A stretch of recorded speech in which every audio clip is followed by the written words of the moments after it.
From the top tournaments to high-stakes games, Daniel Negreanu has been making insane reads. These are his top 5, and it will blow your mind. Up first, Daniel is facing Phil Ivey, who is a top player himself. And did you know that Phil has won WSOP bracelets 10 times now, which puts him in second place? But that won't help him now. Daniel gets an 8-7, and Phil makes a pre-flop raise of $20,000 with ace-queen. But Daniel makes a check raise of $90,000, trying to throw Phil off his game. And guess what? He pulls a slick move, and Phil re-raises with $300,000, and Daniel calls. Talk about making a statement, right? Now, the flop hits, and Daniel lands a pair of 8s. Meanwhile, poor Phil's not even getting a sniff of a club out there. Then, out of nowhere, Daniel goes all in like he's got nothing to lose. But Daniel was betting on his trick, which has always made him a winner. Looks like Phil's calling. Got ace high? Yeah. Yeah. Phil calls. Of course, I mean, I got it. And Phil calls, even though Daniel has already known his hand. And now, Daniel's sitting pretty as a 3-to-1 favorite to double up. He's got those 8s, but he's sweating bullets, hoping Phil doesn't pull an ace or queen out of thin air. And he says good luck, because now it is up to fate. And guess what? The turn flips a 9, giving Daniel even better odds. Phil's still hunting for that ace or queen to seal the deal. Both legends are now facing off like a Mexican standoff, but they're no strangers to luck. Phil's hoping for a miracle, but Daniel's not letting up. Man, these guys are sweating buckets. Good thing they have some sense of humor. Yeah. All in. Yeah, I said you. Yeah, you said it. Now, no ace, no queen. He win. You hear his accent? Do it. Yeah, he's very good.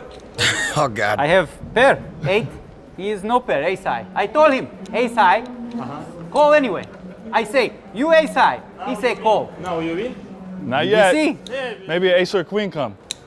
Phil, but if you never give me, know. but if you give me 1,000, then I lose.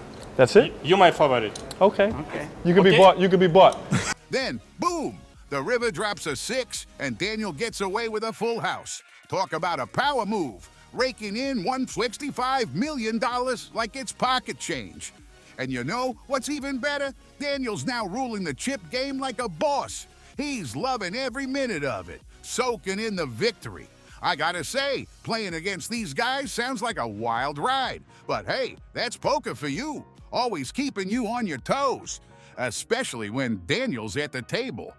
Here, Daniel makes a 3-bet, and he is facing Maria, who is a Hall of Fame professional poker player and has earned nearly $5,000 in live poker tournaments alone. And now she has the best hand. But that is a hefty request, another $7 grand on the table.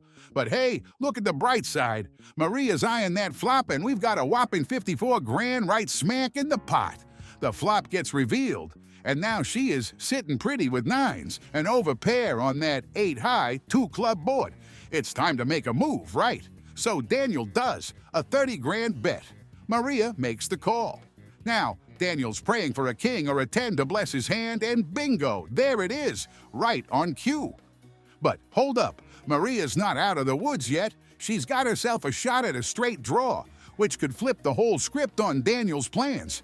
Now Daniel's sweating bullets, thinking Maria might be hiding something bigger than 10s.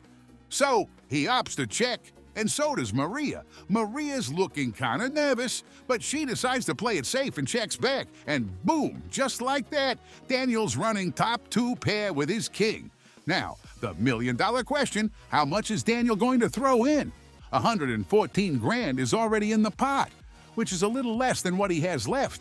And yet, he is feeling confident and bets another 68K. You can practically taste the tension in the air for Maria. You can't blame her, though. He came out swinging on the river, so she folds. But that is not the highlight. This is... It had to be a tough one. It felt like 9s or jacks. Wow. Yeah. 9s at first. And then... One of those two. Yeah. You see, there is a reason why this man is called Kid Psychic, and Maria just learned why. But that doesn't mean he never loses. Even when he's taken an L, he's still on top of his game. And that was what shocked everyone when he faced off against Matt Trot. And this is how. Matt Trot, who is a 28-year-old mortgage guy from Wisconsin, is holding a solid straight draw. And then, bam, the turn card hits, completing Trot's straight. And suddenly, Daniel's sweating bullets with just a slim shot at a tie. Even if you're a poker legend like Daniel, it's tough as nails to read your opponent's every move. But that is exactly what he does. Trot tries to play it cool after the turn. And now Daniel sees a chance, and he takes it, slapping down a 4K bet with his pair of sevens. Trot isn't backing down.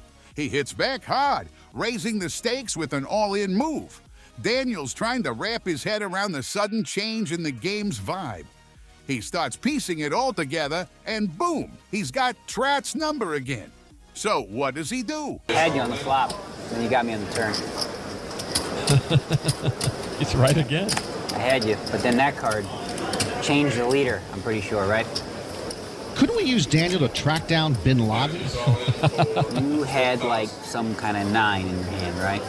Like King 9 or King 9? 9, whatever. Take it. Daniel Straight folds. You're a sick human. King 9? King 9? I did it again! Yes! Even when you lose, they cheer for you. I had you till then.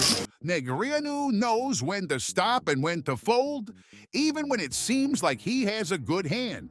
It is a skill every player needs, but Daniel does it better than anyone else because he actually knows what he is up against. Like he can read your mind, see your hand. That is why everyone at the table folds unless they have a really good hand that still gets you wins, even if Daniel knows what your cards are. And that is what happened here. Everyone folded, leaving just the heavy hitters, Daniel and Luca, to duke it out. And let me tell you, Daniel ain't one to shy away from the action. He slaps down 30 grand without breaking a sweat to match Luca's raise before the flop cards even hit the table. And now they're staring at the flop, which comes out 6, 5, 3. Daniel doesn't have a killer hand, but those deuces got him feeling a little bit bold. But then, Luca throws down a hefty $28,000 raise, so Daniel's got to stop and think. But here's the kicker. This ain't no leisurely game of poker. It's all speed, with just 30 seconds to make a move. But Daniel ain't fazed. He throws caution to the wind and bumps the stakes up to a whopping 95 grand.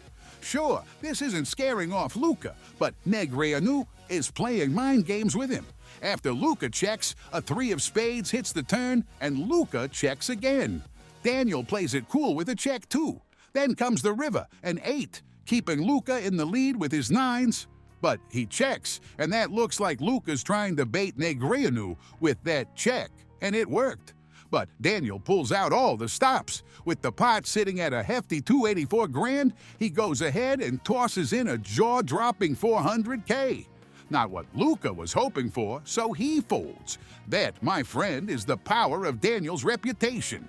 He doesn't bluff often, so when he does, it's like a bolt of lightning out of nowhere. With that move, Daniel Negreanu snatches the chip lead, rolling in with over 2 million chips. So, if you ever wonder why people get the heebie-jeebies when they're up against this dude, now you know, and just like you, another person gets enlightened on this game. That person is Mike Sexton, who comes in swinging with pocket kings, feeling like the king of the world.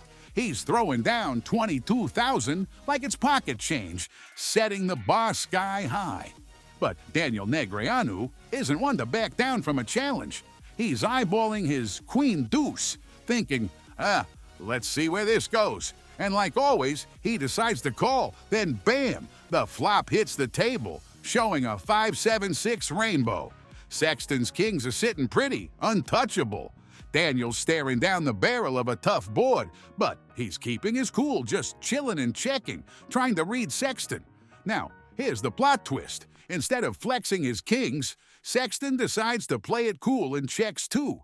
Daniel starts to feel a spark of hope when he pairs his deuce on the turn.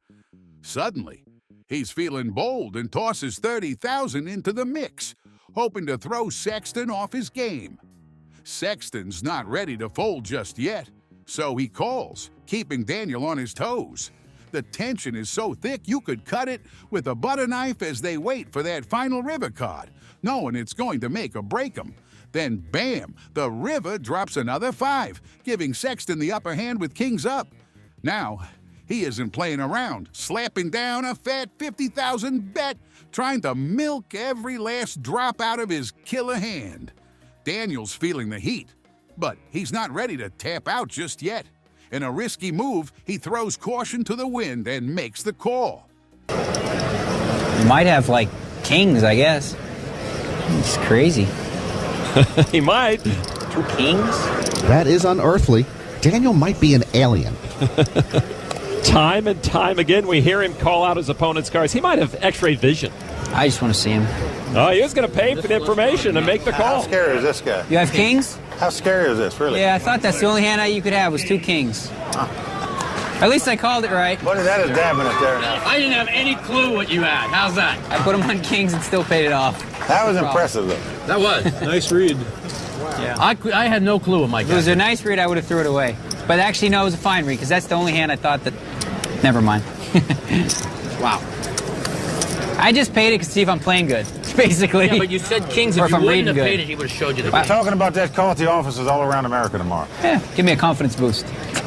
That's why the man was the player of the year. He knew he was toast. He just had to double check like, yep, definitely burnt. I mean, seriously, who pulls that kind of stunt? Total madness, if you ask me. But which one was your favorite? Let me know in the comments. And if you want to watch more videos like these, then subscribe to our channel. Thanks for watching, and see you in the next video.